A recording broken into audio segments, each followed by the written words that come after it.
Sveiki, kurie įsijungėte dar vieną detailingo amato epizodą, kuriame apžvelgsime rotacinę mašinėlę iš Liquid Elements Terminator V2. Kaip suprantu, tai yra antra serija. Terminator. Pavadinimas geras. Terminatorius. Asociacijos tikrai su rotorium. Terminatorius toks jau kur stipru. Rotorius yra stipru detailingė. Rotorius yra vienas mėgstamiausių mano poliravimo įrankių, universaliausias ir būtinas įrankis. Tarkim, aš dirbu su akumuliatoriniu, kad būtų laisvė nuo laidų, bet šis daikčiukas sugeba tik tais 1450 apsisukimų per minutę sugeneruoti, o šis 3000. Tai yra dvigubai daugiau greičio turi ši mašinėlė, bet ar greičiau yra geriau? Vat kur šiandien mes pabandysime atsakyti į šitą klausimą. Pabandysiu palyginti, kuo jos skiriasi. Nelyginsime obuolių su kriaušėm, kad tai yra akumuliatorius ir laidas, bet daugmaž kaip jos dirba. Triukšmas, ergonomika, svoris.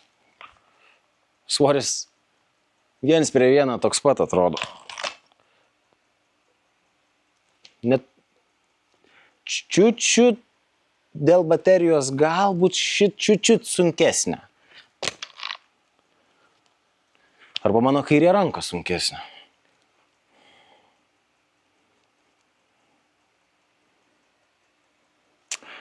Svorio balansas gal šitos geresnis, nes čia akumuliatorius, matot, man biškį sveria. Žiūrėkit, dugną. Bet kai aš poliruoju su šia mašinėlė, nepajaučiu akumuliatoriaus kažkokio diskomforto, dažnai netgi jungiu autopilotą ir čiumpu mašinėlę už akumuliatoriaus. Būna dažnai toks veiksmas. Tikrai ergonomiška mašinėlė. Didelis tarpas tarp baterijos ir darbinio ploto, bet čia dabar ne apie ją epizodas, o apie šią mašinėlę. Darbinis plotas mažesnis.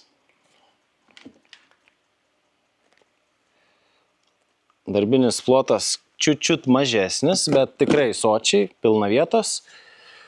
Bet mane neramina tas 3000 sūkiai per minutę. Kas dirbant su laku yra per aštru, per agresyvu, bet galbūt dirbant su stiklais, tai yra puiku.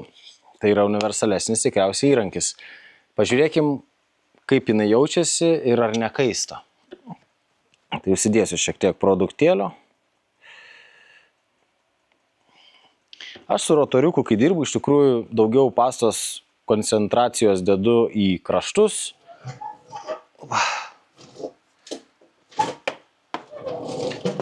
Laidai prasideda. Su tais laidais, tai žilų plaukų papildomų atsiranda. Nu ką, pirmų bėgių pažiūrim.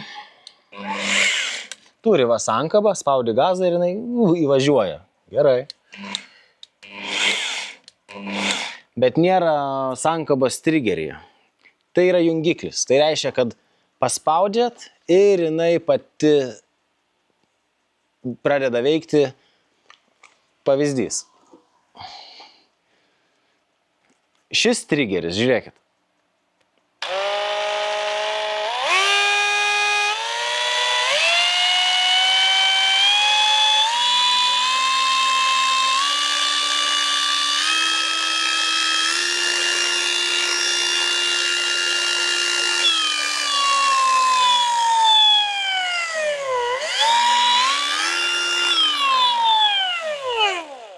Supratote, ne? O šis?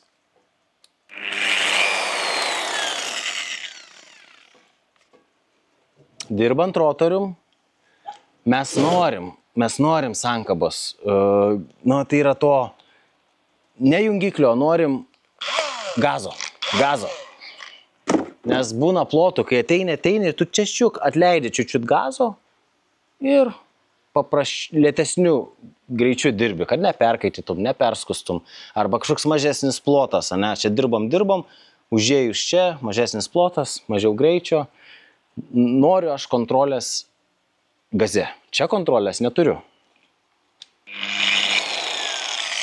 Paprasčiausias jungiklis, tai iš mano pusės minusas. Bet turim po nykščių tą greičio reguliaciją. Tai tiesiog galbūt įpročio reikalas, bet man norisi turėti gazetą. Pažiūrėkim, gal aš čia kiekvienam skirtingai.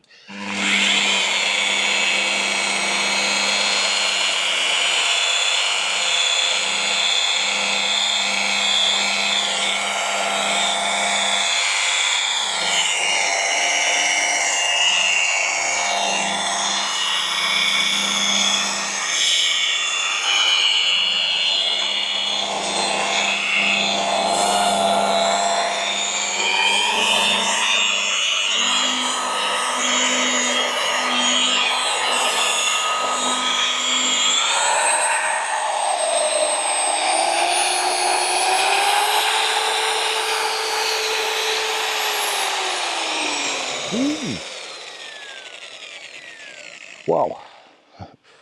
Na ir greitis. Nežinau, ką reikėtų daryti su tokiu greičiu ant lako. Jeigu naudosit šią mašinėlę, net nekelkit iki 4000 greičio, dirbkit nuo 1-2-3 max. 1-2-3 tai gausit iki 1700. Ką Flexas yra padaręs, jie yra būtent tą normą lakui apdirbti ir padaręs. 1004 PM, tai 1500 apsukų per minutę, 6 bėgių, efektyvu, bet ne pavojinga, saugu. Kas liečia temperatūrą, praskutimus ir kontrolę. Čia dirbant pilnu gazu, prarandat kontrolę, mašinėlė pradeda šiek tiek jaučiasi, kad nuo greičio blaškytis, bet kas liečia stiklų poliravimą, manau, gal ir gerai. Svorio centras įdomus. Toksai, pavyzdžiui, va čia nuo ašies, ta rankenėlė, matot, yra aukščiau už šitą, ne? Tai tas jaučias ant tokių wiggle, kaip pasakyti. Kai čia laiko ranką, jinai čiučiut pradeda judėti daugiau už šonus, tokia atrodo, kad rankose kontrolė prastesnė. Tai ši mašinėlė turi angliukus, mano akumuliatorinė be angliukų. Kitas dalykas, kas man nelabai patinka, bet čia aišku, galima pasikeisti, tai tvirtinimo padas, backing plate'as tas, kuris yra standus, neelastingas, galėtų būti kažkas geriau, bet pakankamai atrodo kokybiškas. Bet dar kitas dalykas, kas man nepatinka čia, kad aš dabar tą backing plate'ą nuimti jam reikia raktų. Ta prasme, turiu kišti čia rakčiuką ir atsukti, tada tik nuimti. O kas liečia Flexą, mygtukas ir turime jau nuimtą padą. Ir dedam kitą padą. Greitas, efektyvus, o detailingė mes to norim. Mes norim greičio. Man reikia greičio. O čia turiu nueiti prie stalo arba susirasti raktelį, atsisukti, pasikeisti ir dirbti toliau. Taigi pliusai, svorio balansas, svoris, sakyčiau pats, kaina itin maža, minusai. Jungiklis labai primityvus, pigaus įrankio, backing plate'as, nežmoniškai per didelės apsukos, bet kažkam tai gali būti pliusas. Bet aš toks, kur linkęs rizikuoti yra, ir jeigu aš turėsiu 6 pavaras, galimai aš ją ir panaudosiu tiek ant lako. Tai jau geriau manęs apsisaugot man save ir užsidėti ribotuvą iki 3 pavaros. Dirbti su laku, o ant stiklo kelti galima ir greičiau. Iš tikrųjų, net nelabai žinau, neturiu daug kompetencijos dirbant su stiklais. Jeigu jūs turite, pakomentuokite, prašau, kokiomis apsakomis reikia dirbti su stiklais, ar reikia greičio, ar ne. Nes jeigu ne, tai kam čia tas greitis? Tai kaitina galvą ir gadina įrankį. Nu ir dar minusas, kad angliukai čia yra, kuriuos reiks karts nuo karto pasikeisti. Pliusas, ilgas laidas, kokybiškas,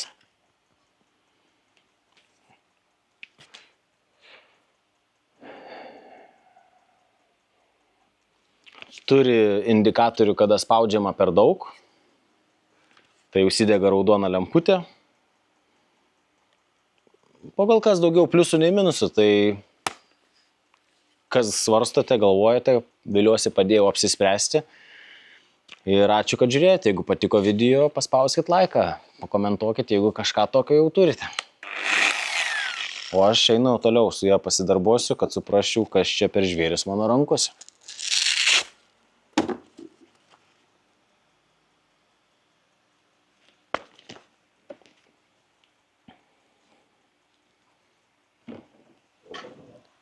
Laidai. Makaronai jūs. Nu, antrų bėgių.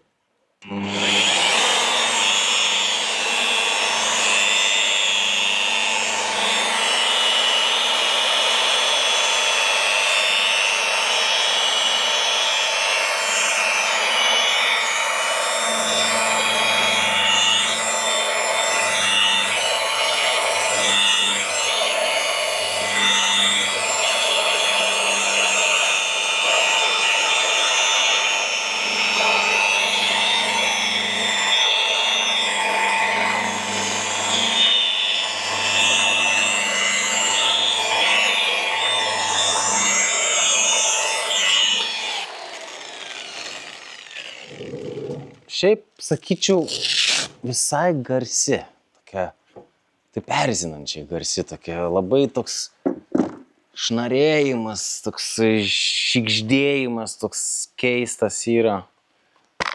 Pala, šoksiu ant saviškės, kad palyginčiau. Eina per ausis tas jos garsas.